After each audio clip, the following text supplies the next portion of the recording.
the Trailer Park Queen from Artomatic 2008, and I'm standing here with artist Cynthia Underwood, who's got some really interesting artwork that we're going to be discussing today. And how are you today, Cynthia?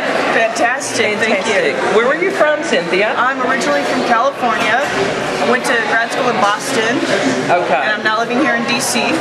So you're living in DC now? Yes, I am. And you joined Artomatic to show off your artwork. Yes. And we're standing in front of a very big piece of your artwork here now. Yeah. What type of, I think it's called medium that this is here? Yes.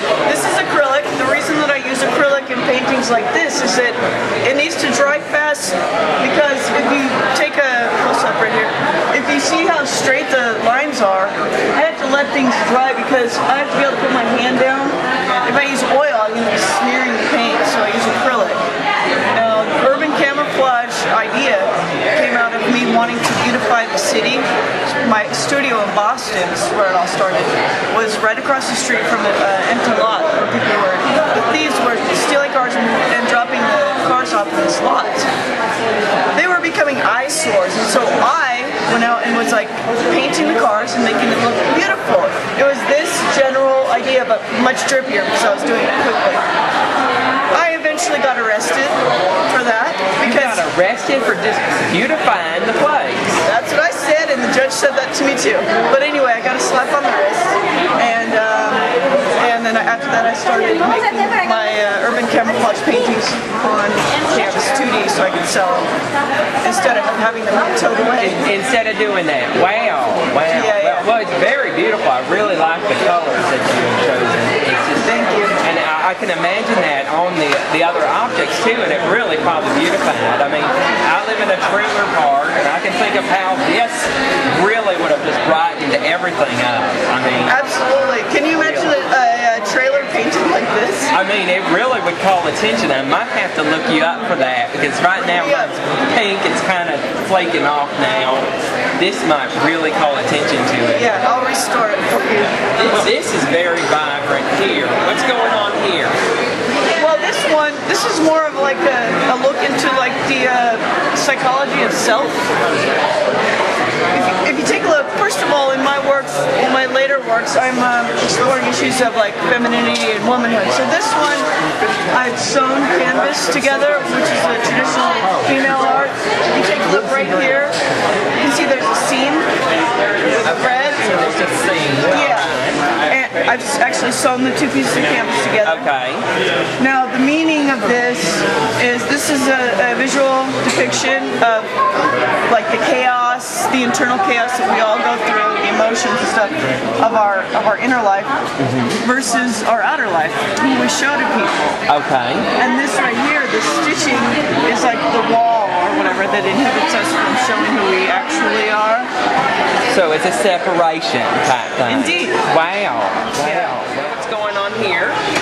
Well, this is a visual depiction of an actual event in Paris that took place a couple of years ago when the immigrants and the lower income people were rioting because of loss of jobs, and they like overturning cars, and there were a lot of fires and stuff.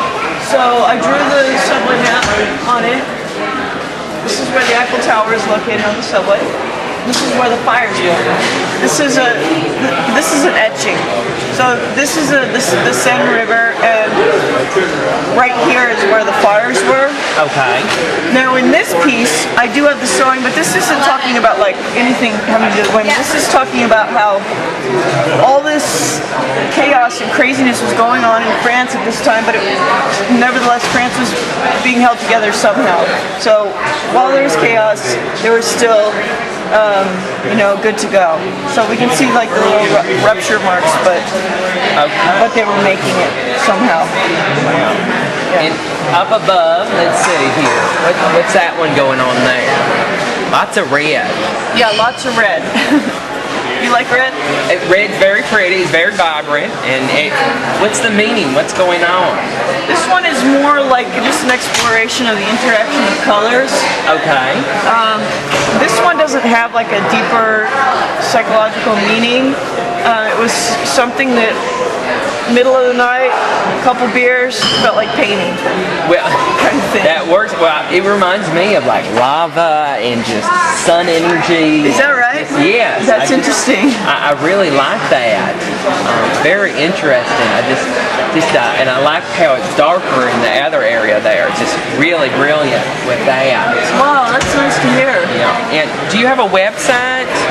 I mean, I have a MySpace page. What's your MySpace? People always connect that. Professor Underwood. Professor Underwood. Yeah, that's my MySpace name. Is that shortened or just Professor Underwood spelled out? Yep, spelled out. Spelled out. And they can find out about your artwork Yes, and they can. how to purchase that. Yes. And that sort of thing. And wow. Well, I'm really glad to have this opportunity to take a look at your artwork here, and I'm sure people will definitely be interested in just the energy that some of these have, and especially that other one too, that just has a very deep meaning. Yeah, it does. I mean, it is flashy and will draw your attention because of the nudity and stuff, but there is a deeper meaning. Yeah, it has definitely the meaning, and you can't overlook that. Right. With that. And again, I was here today with Cynthia Underwood from Artomatic 2008. Thank you so much for letting me interview you today. Letting you be on YouTube and let everyone take a look at your artwork. Definitely can't wait to share that with everyone. I'm Jolene Sugarbaker from Artomatic 2008 with Jolene Goes Artsy. Bye-bye. There we go.